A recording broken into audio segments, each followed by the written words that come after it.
My name is Olivia Collins.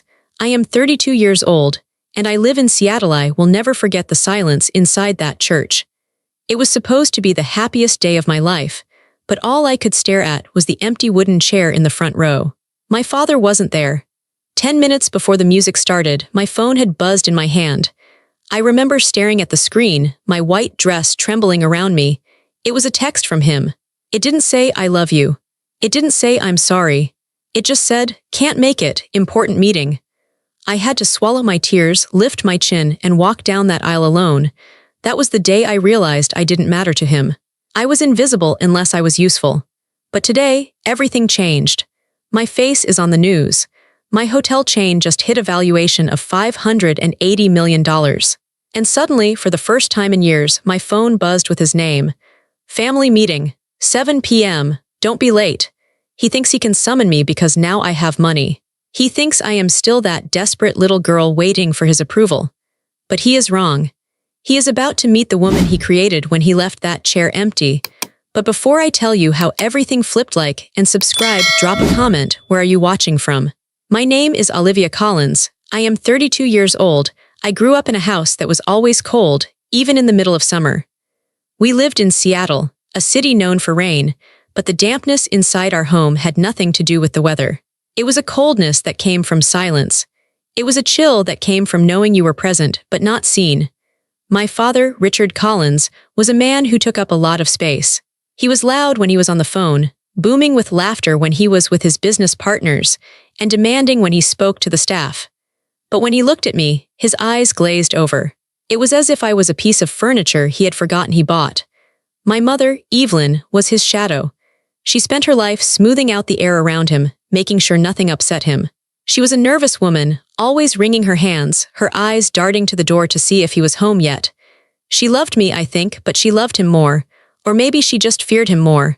And then there was Ethan, my older brother. If I was the furniture, Ethan was the sun. The entire household revolved around his orbit. If Ethan had a baseball game, the whole family went. Dad would leave work early. Mom would pack snacks. If Ethan got a C on a report card, a tutor was hired the next day, and Dad would sit with him for hours, encouraging him, telling him he was destined for greatness. When I got straight A's, Dad would just nod and turn the page of his newspaper.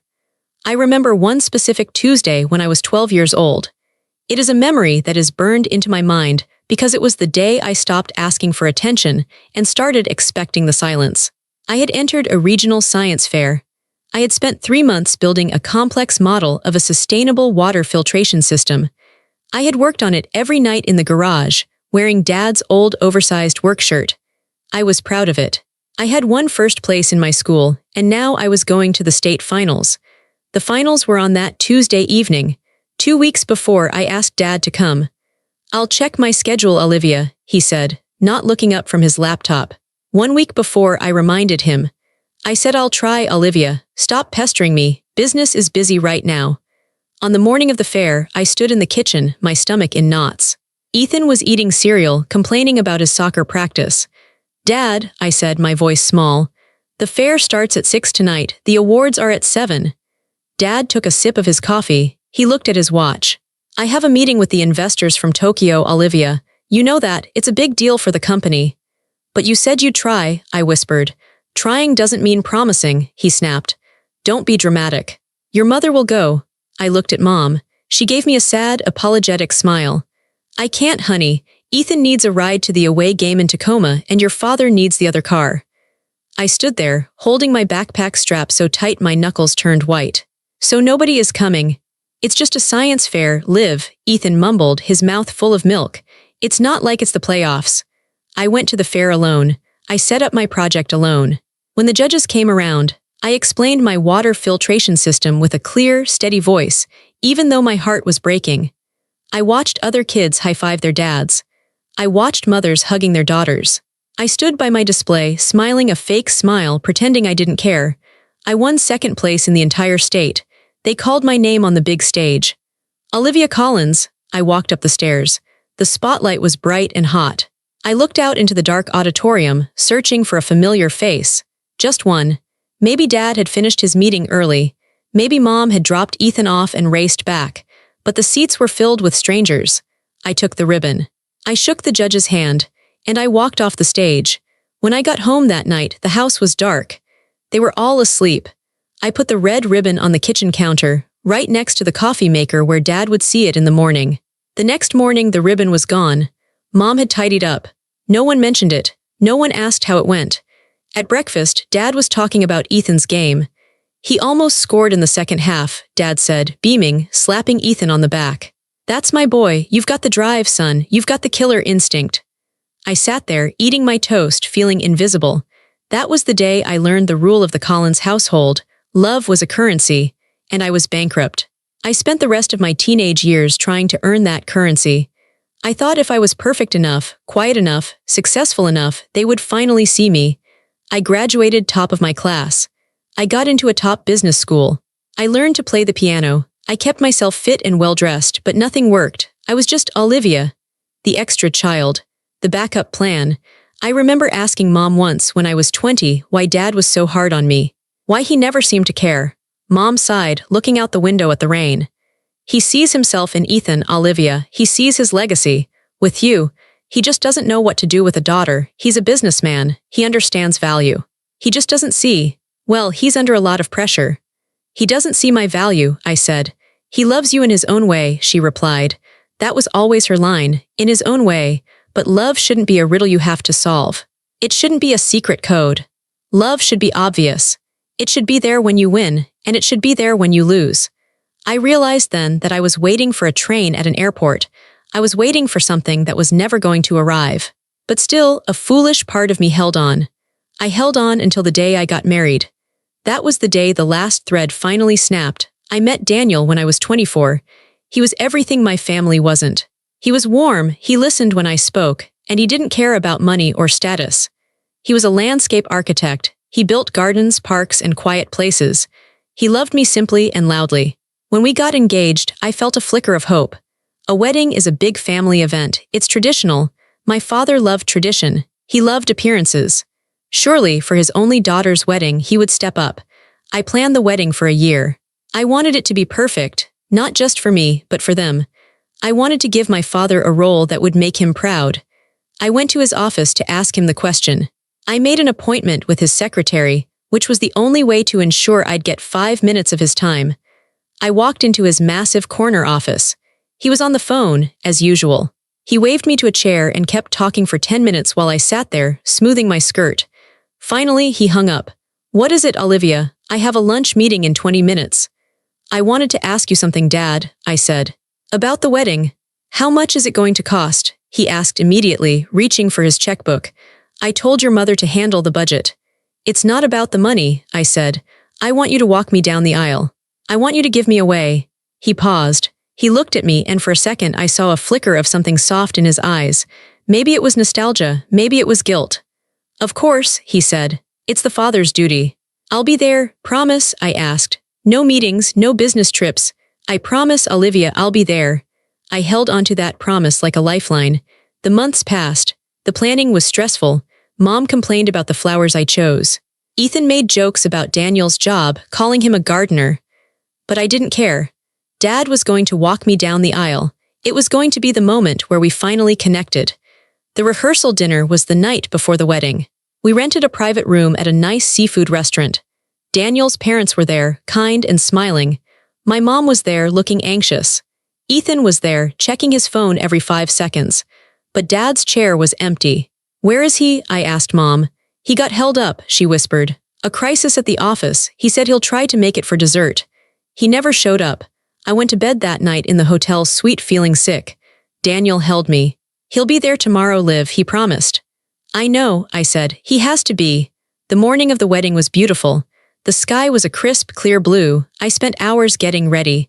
My hair was pinned up, my makeup was flawless. I put on the white dress. I looked in the mirror and felt beautiful. I felt like a bride. We were at the church. The ceremony was scheduled for 2 p.m. At 1:30 p.m., I was in the bridal room. The photographer was taking pictures. My bridesmaids were laughing, drinking champagne. "Has anyone seen my dad?" I asked.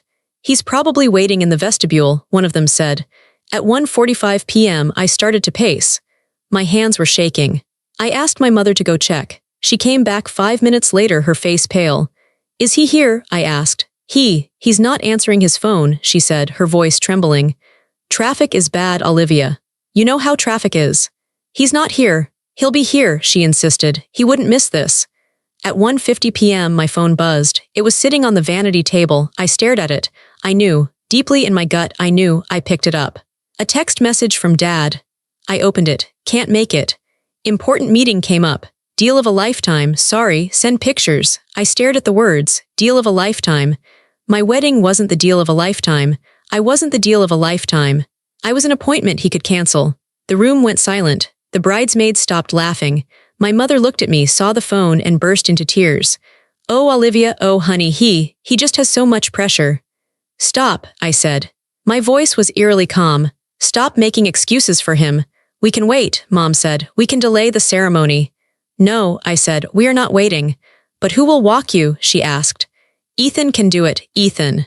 Come here? No, I said again, louder this time. I don't want Ethan, I don't want anyone. I stood up, I checked my makeup. I didn't cry. The tears were there, burning behind my eyes, but I refused to let them fall. If I started crying now, I would never stop. I had to be strong. I had to be made of stone. I walked out of the room. I walked to the back of the church. The doors were closed. I could hear the organ music playing. The guests were waiting. Daniel was waiting. The coordinator looked at me, confused. Where is your father? He's not coming, I said. Open the doors. Are you sure you want to go alone? Open the doors. The heavy wooden doors swung open. The music swelled to the wedding march. Everyone stood up and turned around. I saw the sea of faces. I saw Daniel standing at the altar, looking handsome and worried. And then I saw the empty spot in the front row next to my mother. The empty chair. It felt like a punch to the gut. Everyone was looking at me, then looking at the empty space beside me. I could hear the whispers, the confusion, the pity. Poor Olivia. Her father didn't come. I took a breath. I gripped my bouquet so hard the stem snapped, and I started to walk. One step, then another. I walked down that long aisle alone. I held my head high. I didn't look at my mother, who was sobbing into a handkerchief. I didn't look at Ethan, who looked bored. I kept my eyes locked on Daniel. He was the only real thing in the room. When I reached the altar, Daniel stepped forward. He didn't wait for the priest. He stepped down, took my hand, and whispered, I've got you, you're not alone. I looked at him, and that's when a single tear escaped. I know, I whispered. We got married. I said my vows. I smiled for the pictures. But inside, something had died. The little girl who wanted her daddy's approval was gone. She died on that aisle. In her place, a woman was born. A woman who realized that if she wanted anything in this life, love, success, peace, she was going to have to build it herself. I didn't speak to my father for a year after that. He sent a blender as a gift 3 weeks later. No card, just a blender. I returned it after the wedding. I changed. I stopped calling home. I stopped visiting. I realized that trying to get blood from a stone was just leaving me exhausted and bruised. I needed to focus on something else. I needed to prove to myself that I wasn't worthless. Daniel and I moved to Oregon. We wanted a fresh start, away from the rainy shadows of Seattle and the toxicity of my family. I had a small trust fund from my grandmother, not a huge amount, but enough for a down payment. I found a property for sale on the coast. It was an old, dilapidated fishing lodge called the Pine Cove. It was a disaster. The roof leaked, the floors were rotting, and it smelled like mildew and old cigarettes. Are you sure about this? Daniel asked, looking at the peeling paint. I can see it, I said, looking past the rot. I can see what it could be. I bought it. And then I went to work. I didn't hire a big construction crew. I couldn't afford one. It was just me, Daniel, and 2 local guys we hired. For 2 years, I didn't take a day off. I woke up at 4 a.m. every single morning. I put on work boots and overalls. I learned how to sand floors. I learned how to fix plumbing. I painted every single wall myself. My hands, which used to be manicured, became rough and calloused. My back ached constantly, but I loved it. Every nail I hammered felt like I was hammering away my past. Every wall I painted felt like I was covering up the memories of that empty chair. We renamed it the Ember. We opened with just 10 rooms. I worked the front desk. I cleaned the toilets. I cooked breakfast in the kitchen. Daniel handled the landscaping, turning the overgrown weeds into a magical forest garden. The first month, we had 3 guests. I treated them like royalty. I made sure their coffee was perfect. I left handwritten notes on their pillows. I wanted them to feel the warmth I never had. Word spread. People started writing reviews. The most welcoming place on the coast. A hidden gem. The owner makes you feel like family. Family. That word used to hurt me. Now it was my business model. By the end of the first year, we were fully booked for 6 months in advance. We made a profit. I took that profit and bought the rundown motel next door. We renovated that too. Then we bought a historic inn in Portland. Then a boutique hotel in Napa Valley. I became obsessed. I wasn't just building hotels, I was building an empire. I studied the market. I learned about real estate, finance, and hospitality. I became a shark, but a shark with a smile. I negotiated deals that made seasoned businessmen sweat, but I did it with politeness and grace. 5 years passed. The Ember Collection grew to 11 properties across the West Coast. We were known for luxury, intimacy, and incredible service. During those 5 years, my interaction with my family was minimal. I sent cards for birthdays. They sent generic text messages. Happy B-Day. Hope you're good. They didn't know about the hotels. Well, they knew I was running a little bed and breakfast, as Ethan called it. They didn't know I was the CEO of a corporation. They didn't ask, and I didn't tell. Why would I? They weren't interested in Olivia the builder. They were only interested in themselves. I heard snippets of news through the grapevine. Dad's business was struggling. The market was changing, and he was too stubborn to adapt. Ethan had started 3 different companies, and all of them had failed. Dad had bailaid him out every time. It didn't surprise me. Ethan had never learned to work. He had only learned to be praised. I, on the other hand, had learned to survive. I remember one night, sitting in my office at our flagship hotel in Seattle. Yes, I had returned to the city, but on my own terms. I looked out the window at the skyline. I was 30 years old. I was wealthy. I was happily married. And I had done it all without asking my father for a single penny. I looked at the phone. I hadn't spoken to him in 6 months. "Do you miss them?" Daniel asked, walking in and handing me a cup of tea. "I miss the idea of them," I said honestly. "I miss the family I wished I had, but I don't miss the people they actually are." "You've won, you know," Daniel said. "It's not a competition," I said, but deep down maybe it was. Maybe I was still that little girl at the science fair, waiting to show them my blue ribbon. But the ribbon was now a multi-million-dollar company. I just didn't know that the ribbon was about to get a lot bigger.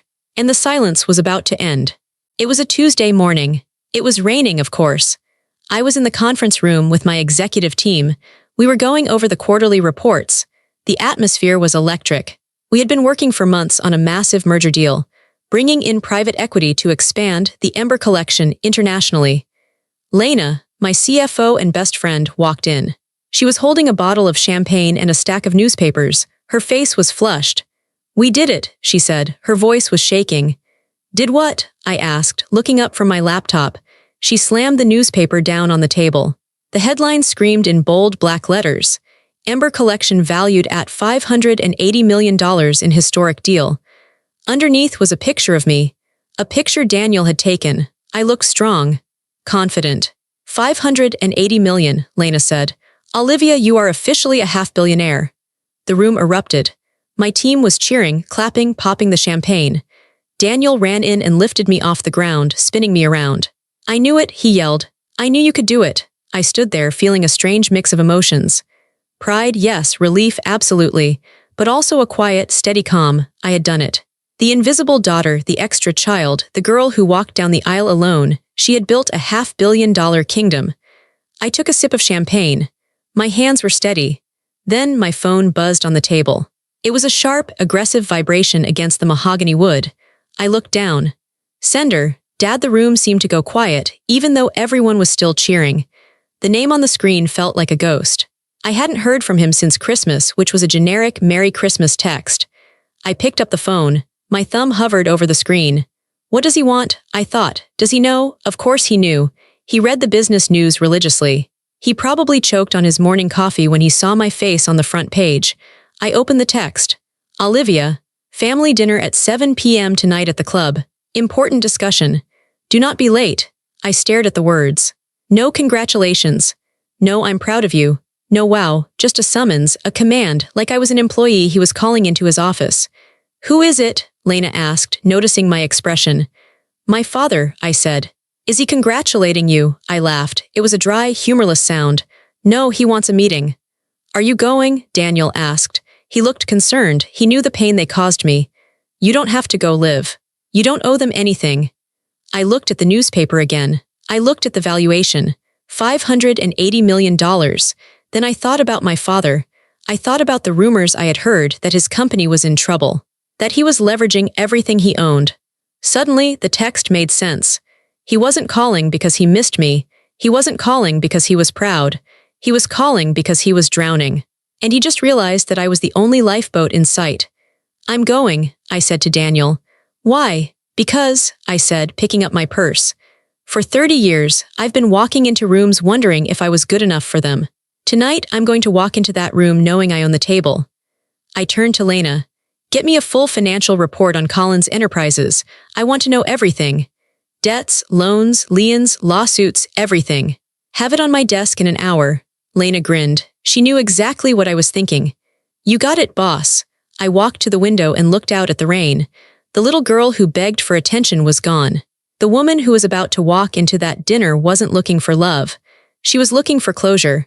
And if my father thought he could just snap his fingers and get my money, he was in for the shock of his life. The game had changed. And for the first time, I was the one holding all the cards. I sat at my desk, the rain hammering against the glass of my office window. The city of Seattle looked gray and blurred below me, but inside my office, everything was sharp and high definition, especially the stack of documents Lena had just placed in front of me. It's worse than we thought, Olivia, Lena said. She wasn't smiling anymore. She looked serious, almost frightened. It's a bloodbath. I opened the folder labeled Collins Enterprises Financial Audit. My father had always been a myth to me. Growing up, I thought he was invincible. He was the man who commanded rooms, who built skyscrapers, who made grown men tremble with a single phone call. I thought he was made of money. I thought his power was infinite. But looking at these papers, I realized the myth was a lie. Walk me through it, I said, my finger tracing the red lines on the spreadsheet. Okay, Lena said, pulling up a chair. First, the liquidity. He has none. He's cash poor. He's been leveraging his existing properties to buy new ones, but the new ones aren't generating revenue. It's a house of cards. The loans? Defaulted, Lena said. He has 3 major loans with Citibank. He's missed payments on all of them for the last 4 months. The bank has already sent a notice of intent to foreclose. They are about to seize the headquarters. I felt a cold chill. The headquarters. That building was his pride and joy. It had his name in gold letters above the door. What about Ethan? I asked.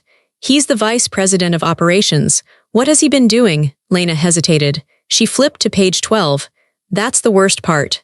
Look at the payroll and expense accounts. I looked. My jaw tightened. Ethan was drawing a salary of $400,000 a year, but that wasn't the problem. The problem was the corporate credit card expenses. Private jet charter to Cabo, $22,000.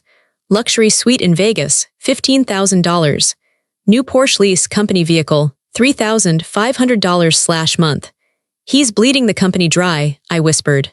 Dad is drowning and Ethan is drilling holes in the bottom of the boat. And your father is letting him, Lena added. There's no oversight, no discipline. Your father is covering for him, taking out high-interest short-term loans just to keep payroll afloat. He's borrowing from loan sharks, Olivia. Not literally, but close enough. Private hard money lenders with predatory rates. I closed the folder. I felt sick. My father wasn't just bad at business, he was delusional. He was sacrificing his entire life's work to protect the ego of his son. He was willing to go bankrupt rather than admit that Ethan was a failure. And now, he was calling me. I stood up and paced the room. He wants me to save him, I said. Tonight, the dinner. He's going to ask for a loan. He probably thinks I'll write him a check for $10 million, $20 million just to get a pat on the head. If you give him money, Lena said, it will be gone in 6 months. Ethan will spend it. Your father will mismanage it. It would be like throwing gold into a fire. I know, I said. I walked to the window. I thought about the empty chair at my wedding. I thought about the science fair ribbon. I thought about the text message. Can't make it. Important meeting. He didn't respect me. He didn't love me. He just saw me as a resource. If I gave him the money, nothing would change. He would take it, maybe say a quick thanks, and then go back to ignoring me. Ethan would keep laughing at me while spending my money on sports cars. I'm not going to give him a loan, I said, turning back to Lena. So you're going to let him crash? Lena asked. No, I said, my voice was deadly calm. I'm not going to let him crash, I'm going to catch him, but I'm not going to be his savior, I'm going to be his boss. Lena raised an eyebrow. What are you planning? Who holds the debt? I asked. The big loans, the ones threatening foreclosure. Citibank, and a private equity firm called Vanguard Holdings. Get them on the phone, I said. Right now. Olivia, it's 4 p.m., the banks are closing. I don't care, I said. Call the VP of Commercial Lending at Citibank. Tell him Olivia Collins of the Ember Collection wants to talk. Tell him I want to buy the debt. Lena's eyes went wide. You want to buy your father's debt? I want to buy all of it, I said. Every mortgage, every lien, every overdue loan. I want to become the creditor. I don't want to give my father money. I want to own the paper his life is printed on. That will cost a fortune, Lena said. You'd have to liquidate some assets. You'd have to dip into the merger capital. Do it, I said. We have the valuation. We have the liquidity. Make the deal. I want the paperwork signed and digital copies in my inbox before I walk into that dinner at 7 p.m. Lena stared at me for a second, then a slow grin spread across her face. She typed furiously on her phone. I'm on it. I sat back down in my leather chair. My heart was pounding, but not from fear. It was the adrenaline of the hunt. My father had spent my entire life telling me I was worthless. He had spent my entire life making me feel small. Tonight, when I walked into that country club, I wouldn't be small. I would be the biggest thing in the room. I would effectively own him. I wasn't doing this for revenge, I told myself. I was doing it for clarity. I needed to show him, once and for all, that the daughter he ignored was the only one capable of standing tall. I looked at the clock. 4:15 p.m. I had less than 3 hours to buy an empire. The next 2 hours were a blur of high-stakes negotiation. I didn't leave my office. I had 2 phones going at once. On one line, I had the vice president of Citibank. On the other, I had my legal team. Miss Collins, the banker said, his voice smooth but surprised. This is highly irregular. Buying out a distressed portfolio of this size usually takes weeks of due diligence. I don't need due diligence, I said, my voice crisp. I know the assets. I grew up in them. I know the liabilities. I'm looking at your foreclosure notice right now. You're about to seize the properties, which means you'll have to deal with auctions, legal fees, and bad press.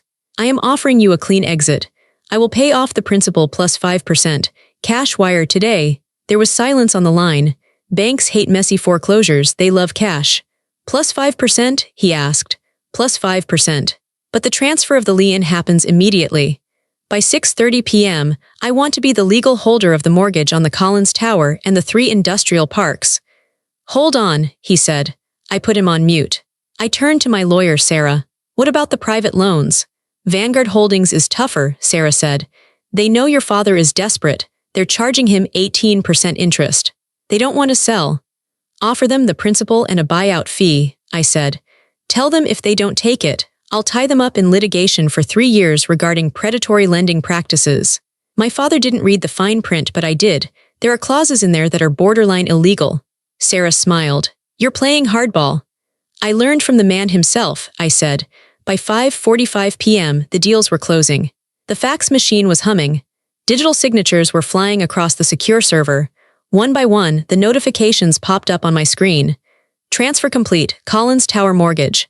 Transfer complete, Industrial Park A, B, C. Transfer complete, Equipment liens. It was happening. I was spending millions of dollars, draining a significant portion of my liquid cash, but I was securing control. At 6:15 p.m., Lena walked in with a single, thin blue folder. It's done, she said. You own it all. Technically, as of 5 minutes ago, your father is 3 months behind on his payments to you. I took the folder. It felt heavy, even though it only held a few sheets of paper. This was it. This was the leverage. Thank you, Lena, I said. Go home, get some rest. Good luck, she said. Give them hell. I went to the private bathroom attached to my office to change. I had brought a change of clothes, knowing I wouldn't have time to go home. I took off my comfortable gray work blazer. I washed my face. I looked at myself in the mirror. I looked tired, but my eyes were bright. They were fierce. I put on a black dress. It was simple, elegant, and sharp. High neck, long sleeves, fitted. It looked like armor. I put on my diamond earrings, the ones I bought for myself when I opened my 5th hotel. I applied red lipstick. I wasn't dressing for a family dinner. I was dressing for a funeral. The funeral of my childhood hopes. I walked out of the office and down to the parking garage. My car was waiting, a sleek black sedan. I got in and drove into the rainy Seattle night. The drive to the country club took 30 minutes. I knew every turn. This was the club where we spent every Sunday brunch growing up. This was where Dad played golf while Mom drank mimosas and told me to sit still. This was where Ethan threw tantrums until the waiters brought him extra ice cream. I pulled up to the valet. The young man opened my door. "Welcome to the club, ma'am," he said. I stepped out, the rain misting against my face. I clutched the blue folder against my chest. I walked up the grand staircase. The smell of the place hit me immediately, a mix of old wood polish, expensive perfume, and stagnation. Nothing had changed here in 20 years. It was a monument to the past. My phone buzzed. A text from Daniel, "I love you. You are the strongest person I know. Remember who you are." I took a deep breath. I knew who I was. I wasn't Olivia the victim anymore. I wasn't the girl crying in the church vestibule. I was Olivia Collins, CEO of the Ember Collection. I walked toward the private dining room at the back of the hall. I could hear their voices before I even opened the door. My father's booming, agitated voice. "Where is she?" "It's 7:05, she's late, disrespectful." My mother's soothing, nervous tone. "She'll be here, Richard, traffic is bad." Ethan's scoff. "She's probably doing it on purpose, trying to make an entrance. She thinks she's special now just because she got lucky with some hotels." I stopped. I put my hand on the brass doorknob. Lucky. I worked 18-hour days. I scrubbed toilets. I risked everything. And he called it luck. That single word hardened my heart into diamond. I turned the knob and pushed the door open. The room was exactly as I remembered. Dark wood paneling, a crystal chandelier that was slightly too large, and a long table set with white linen. They were sitting at the far end. My father, Richard, sat at the head of the table. He looked older than the last time I saw him. His face was redder, his hair thinner. He wore a suit that looked expensive but fit him poorly, as if he had lost weight from stress. My mother, Evelyn, sat to his right. She looked frail. She was drinking a glass of white wine, her hand shaking slightly. Ethan sat to his left. He was leaning back in his chair, scrolling on his phone.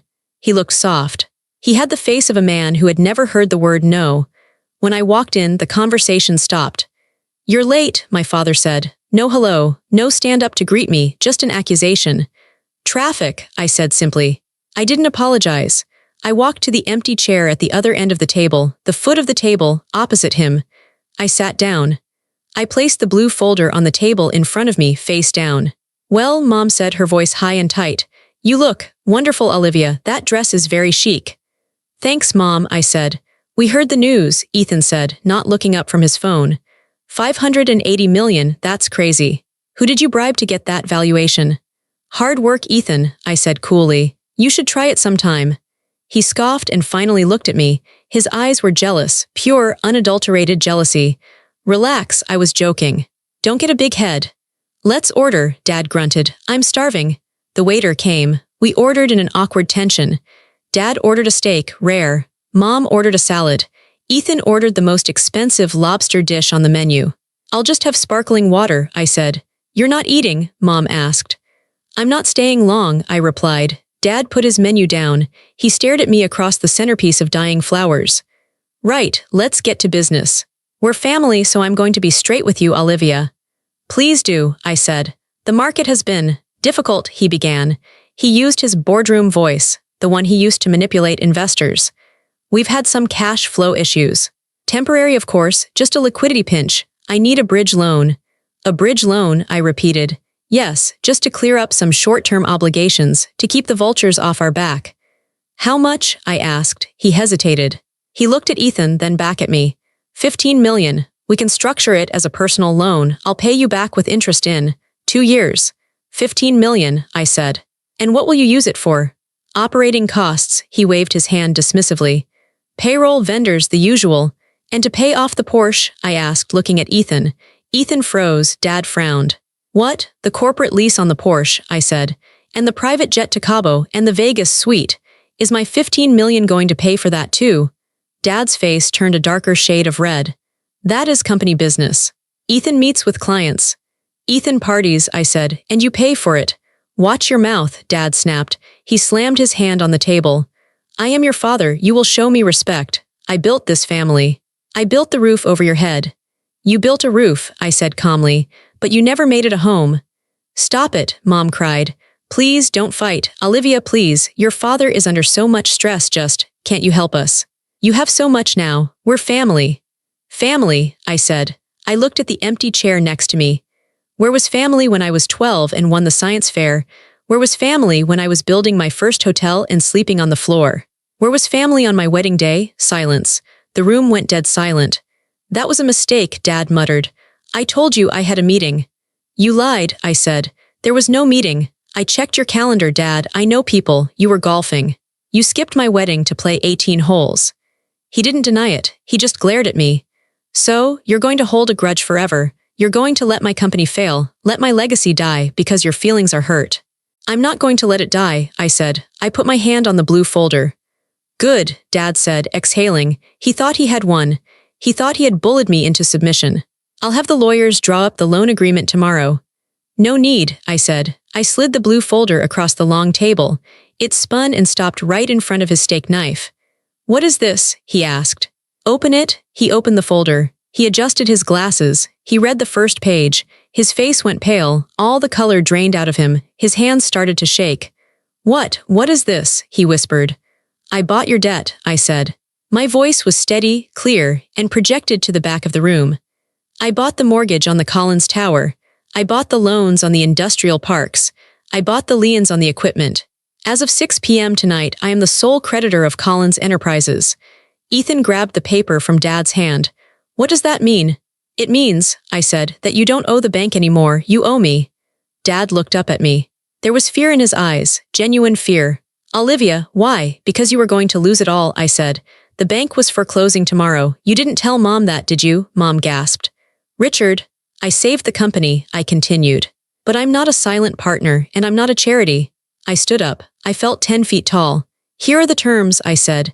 Effective immediately, Ethan is fired. He is removed from the board and stripped of all company credit cards. You can't do that, Ethan shouted, standing up. Dad, tell her. Dad didn't speak. He was reading the document. He knew I had the legal right. I held the mortgage. I could foreclose at any second. Secondly, I said, Dad, you are stepping down as CEO. You will transition to Chairman Emeritus. You will have no voting power. I am appointing a new management team to restructure the debt and salvage the business. You're taking my company, Dad choked out. My company? I'm saving the assets, I said. The company you built is already dead. You killed it with your ego. I won't sign, he spat. I'll fight you. Read the last page, I said. If you don't agree to these terms, I foreclose immediately. The locks will be changed by morning. You will lose everything. The house, the cars, the reputation. You will be bankrupt. He looked at the paper. He looked at me. He looked at Ethan. He realized he was checkmated. You ungrateful, he sputtered. He stood up, shaking with rage. I gave you life. I raised you. You raised a ghost, I said. You raised someone you thought didn't matter. And now that ghost owns you. You are no daughter of mine, he hissed. The words were venomous. They were meant to kill. I have no daughter. Get out. I looked at him. Really looked at him.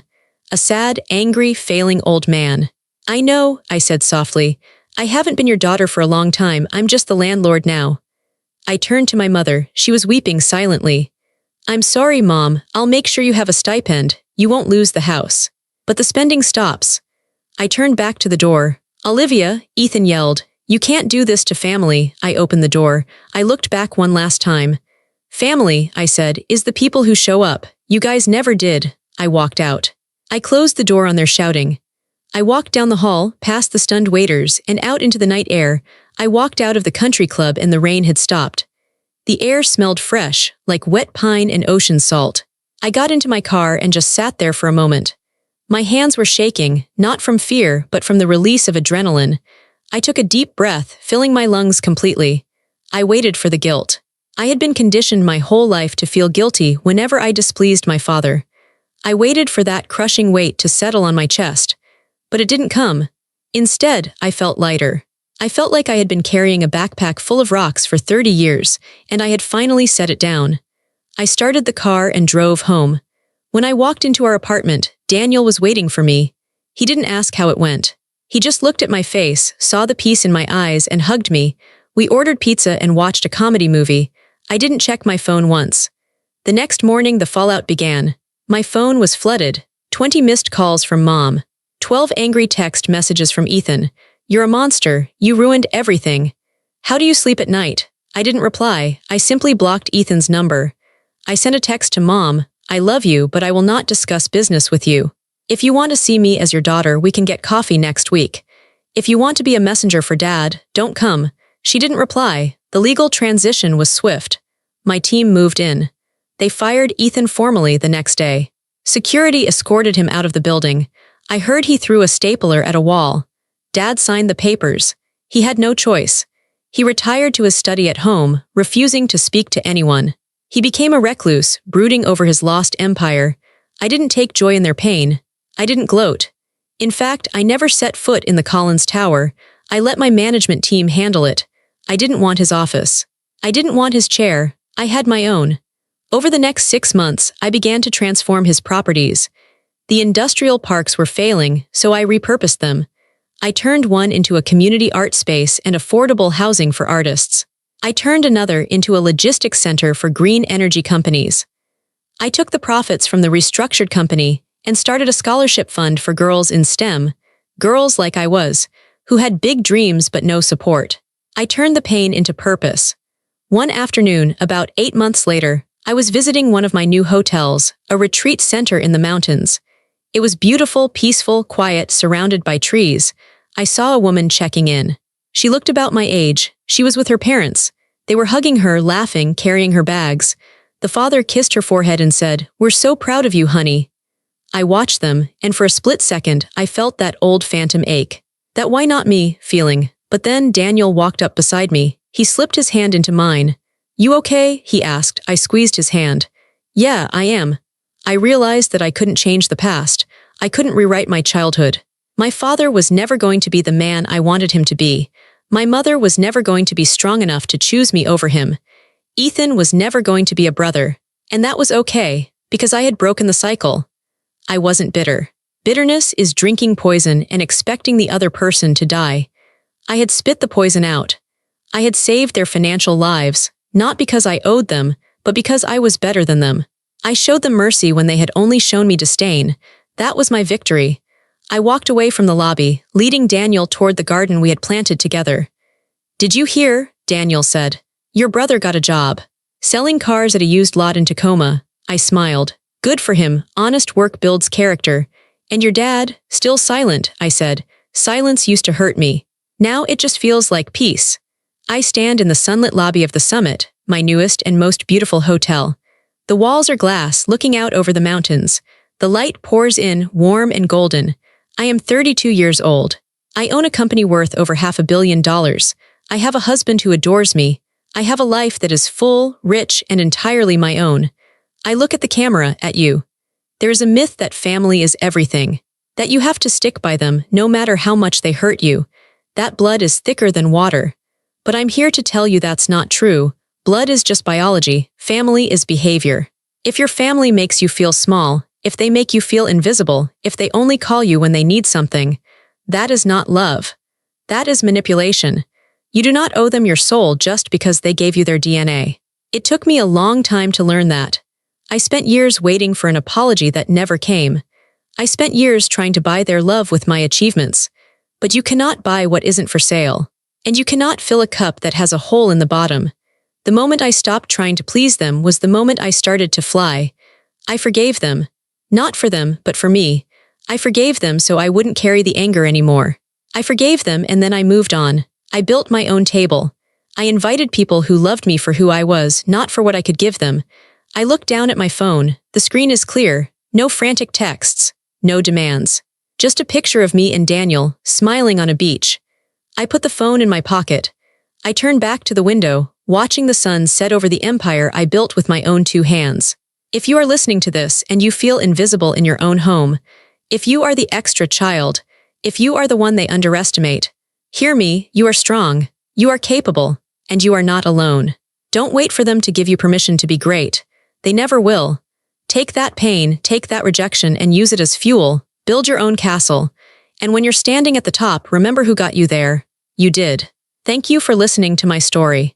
It wasn't easy to tell, but it was necessary. If this story resonated with you, if you've ever had to choose your own peace over your family's drama, please like this video. Subscribe to the channel for more stories of truth and resilience. And in the comments below, tell me, have you ever had to walk away to save yourself? I want to hear your story. I'm Olivia, and I'll see you in the next one.